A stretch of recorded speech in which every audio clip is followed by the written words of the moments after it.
Hello, I'm Miss Samantha Mann. Welcome to my box of issues.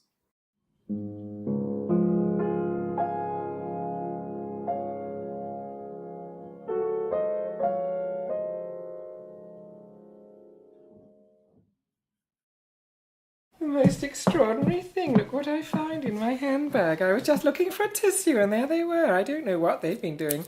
Hidden at the bottom of my bag for so many months. These are the scissors that I used. They were provided for me actually to open the Fringe Festival in Bergen that I went to, the inaugural Norway Fringe Festival, at which I won an award. Actually, where is that? We should have the award I won up on the shelf, shouldn't we? I won a Grand Prix in Bergen, so that should go next to my Stockholm. Perhaps we can. I'm sure we've got it in a box somewhere.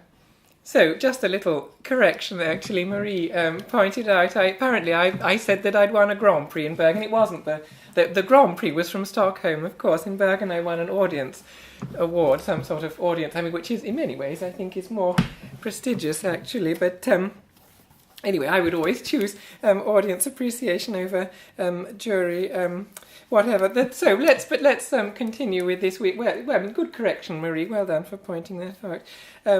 This week we've got a lovely long dilemma actually that came via the Facebook a little while ago. I think I don't know. That's been sitting in the pile for I don't know what systems we have in place. It's extraordinary. I leave the team to deal with all of this, but I'll just read it out for you. I hope you have the time. Dear Miss Samantha Mann, it says, which always makes me smile. I think that's just correct. That's absolutely right. That is the way to address me. This is Filippo and Chiara. Goodness, it's a sort of announcement, isn't it?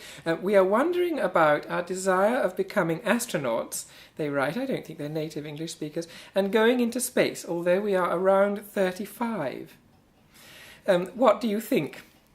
What should we do? When do we have to admit our failure? Well, there's the real question, isn't it?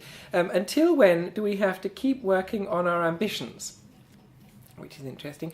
So there are lots of things to deal with, but it hasn't finished yet. Right, at the moment we're happy, good to know, but there's a bitter flavour rising up in our minds sometimes. I hope you're following all of this. It is quite difficult. In case you wonder, we're not a couple. Well, I wasn't, but I suppose it's worth drawing it. Well, anyway, but yes, well done. We are friends. They say we are friends, sharing the same passion for outer space. Nothing wrong with being friends at the age of 35 with somebody. I think that's a lovely thing. But anyway, well, good that you wrote that paragraph in. Some people might have been, I suppose, concerned about it or nervous. Thanks for thinking over our issues. Well, I haven't yet, but that's as well as I. But we are already waiting for your wise words. It's quite a lot of pressure, isn't it? Gratitude, they write, Filippo and Chiara.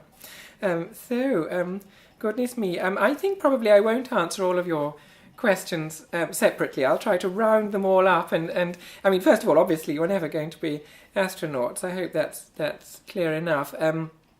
So in that sense, of course, now is the moment to admit your failure. But failure is such a strong word, isn't it? And it's never, I think, too late to try something. Perhaps there's some other way, some other endeavour that you could embark on. Even though, I don't think one should ever feel that one's too old for a new journey in life. Obviously going into space, well, unless you have an awful lot of money, and then you can buy yourself a ticket on Richard Branson's some sort of swallow dive he's going to construct in metal and so on. I don't know how it works, but it hasn't apparently gone up yet. You might still be able to get a ticket. I don't know if you would consider that being an astronaut. But there might be other ways. I had a great aunt actually, whose flat I inherited. That's nothing you need to know about. But anyway, she was at quite an advanced age. She suddenly became something of an activist. So I often think of her. I take a lot of inspiration from her when thinking about age and so on. She decided the road that she and I now live on. She doesn't live there anymore. Obviously, she's dead. But it's a very busy road. Always has been, and there was no very long way to get to the nearest traffic light, and so she campaigned to have a zebra crossing put in. Never saw it in her lifetime, but there is one there now, so I always like to think that, that was her doing.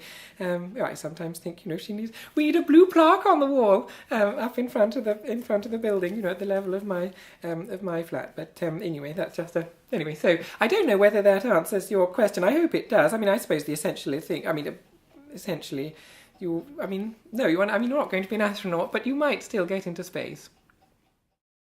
Do visit the Facebook page. Look for Ms. Samantha Mann.